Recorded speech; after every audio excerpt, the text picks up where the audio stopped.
What happens if you don't pay interest on your loan?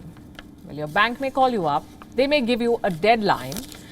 Pay up or face legal action. That's what they'll tell you. But what happens if the world's largest economy misses payments?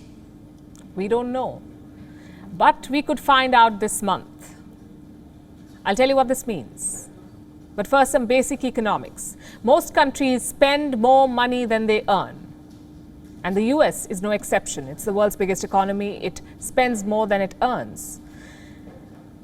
Countries borrow money to finance their expenses. And this is not a problem in India or in most of Europe because there is no debt ceiling, no legal limit on how much the government can borrow.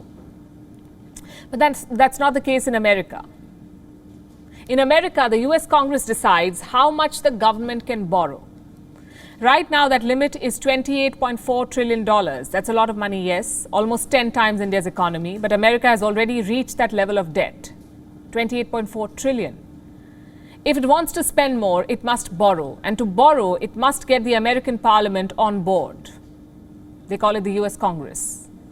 Now, Republicans in the US Congress are not on board.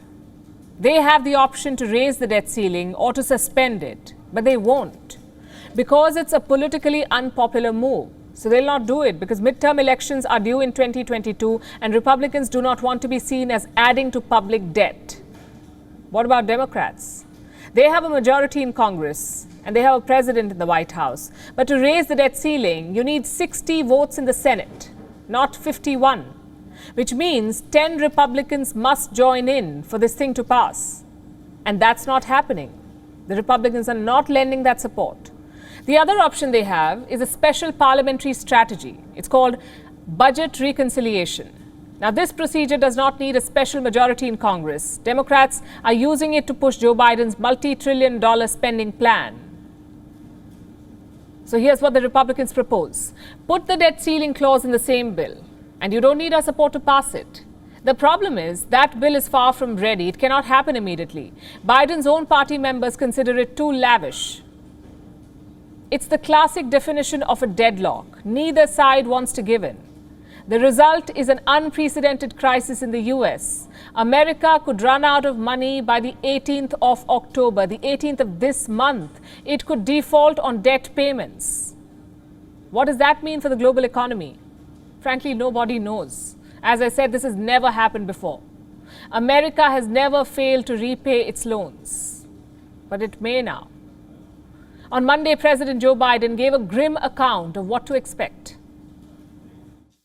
This is going to undermine the safety of U.S. Treasury securities, and it will threaten the reserve status of the dollar as the world's currency that the world relies on. American credit rating will be downgraded. Interest rates will rise for mortgages, auto loans, credit cards, borrowing. In the days ahead, even before the default date, people may see the value of their retirement accounts shrink. They may see interest rates go up, which will ultimately raise their mortgage payments and car payments. And the American people, look, I just say it this way. As soon as this week, your savings in your pocketbook could be directly impacted by this Republican stunt. It's as simple as that. Millions of Americans could lose Social Security and Medicare. U.S. soldiers may not get their salaries. Food assistance will stop. Pension payments would lapse. And nearly 6 million Americans could lose their jobs. Treasury Secretary Janet Yellen has predicted a recession. And as we know, American recessions cause global slowdowns. Joe Biden blames the Republicans for this deadlock, and to some extent he's right. During the Trump presidency, the Democrats did vote to increase the debt ceiling. A quarter of the total debt was racked by President Trump. But as Biden himself keeps saying, the buck stops with him now. He talks about bipartisanship. He talks about reaching out across the aisle. Well, now is a good time to do that. America is on the brink of exporting a completely avoidable recession to the world. Blaming the opposition is not going to cut it. President Biden will have to take responsibility. On his watch, America's global standing has taken a hit again. For decades, US securities have been considered the safest asset on earth. Same with the US dollar, a safe bet always. But today that image is at risk.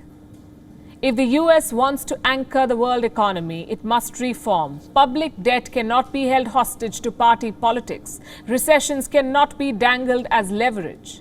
So Biden's task is long-term reform, possibly to abolish the debt ceiling or to create a more stable approach to settling it. Because right now, the so-called stable presidency seems full of uncertainties. WION is now available in your country. Download the app now and get all the news on the move.